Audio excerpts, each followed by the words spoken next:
Nanginginig ka? Nanginginig ka? Hindi, totoo. Hindi, totoo. Nanginginig siya. Ba't ka nanginginig? Malamig, Will. Wala kasing Nanginginig humayakap. siya. Okay ka lang? Okay lang, Will. Ikaw ba nag-aaral? Ano ba ginagawa mo? Ngayon, part-time model ako. Hindi ako nag-aaral. Nag-iipon. Nag-iipon na pera? Opo. Para sa? Will. Para sa? Pang tuition. Then, tinutulungan ko po ngayon yung mama ko. May boyfriend ka ba? Wala, Will. Matagal na tanungan to. Sige, ba't wala kang boyfriend? Kabe-break lang, Will. Naku, Diyos ko po. Walang ka-date, Ba't kayo may Will. break? Kasi may nalaman ako. Ano nalaman mo? Bading siya. Prank ka? Pinrank ka niya. Bading siya, Will. Ano ibig mo sabihin? Kasi Will, nagtataka ako, 3 months na kami, never niya akong kinikiss sa lips. Parang nandidiri pa siya pag-kiss niya ako sa cheeks. Tapos napapansin ko, nagpa-foundation siya. Tapos sabi niya, anong ginagamit mong foundation? Bakit? Wala. Bibilan kita, sabi niya. Tapos, the next day, nakita ko naka-foundation siya. Sabi ko, ano yung nasa mukha mo? Foundation daw, tinry niya, tapos ibibigay niya sa akin. Pero di naman niya binigay.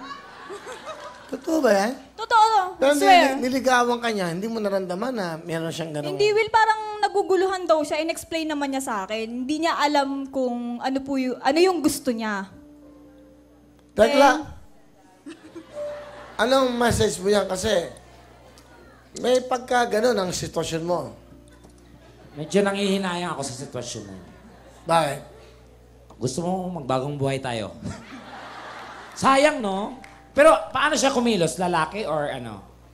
Lalaki siya, kumilos. Pero yun nga, kapag mga kiss, ganun, nagtataka ako. Ako na mismo bumibelo, pero ay hindi, hatid na lang kita, sige, bye. Tapos beso.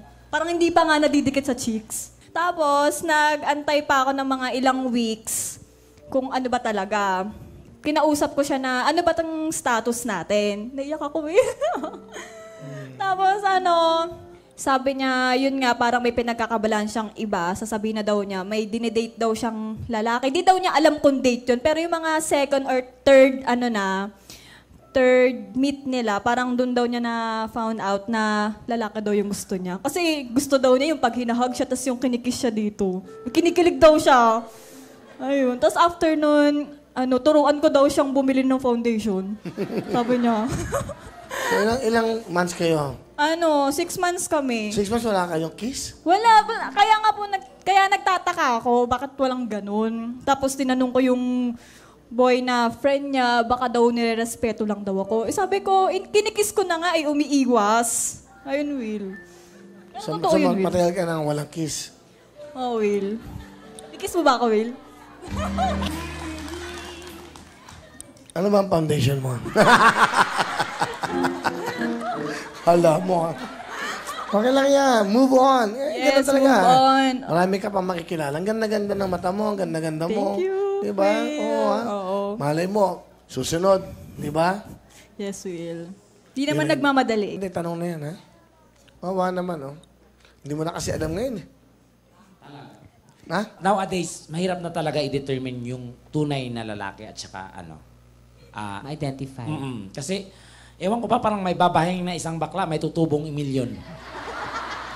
Ewan ko, din naman kami nanganganak, pero ang dami kami. Tsaka sa'yo pa lang, yun ang maganda example. Ikaw nga, di ba, hindi mo alam eh. Correct. Ganyan ka mag-ayos, bakla ka, pero gusto mo talaga babae. Oh! In real life, lalaki naman talaga ako. Hindi, bakla ka, pero gusto mo talaga babae. Oy, sige lang nga, girl.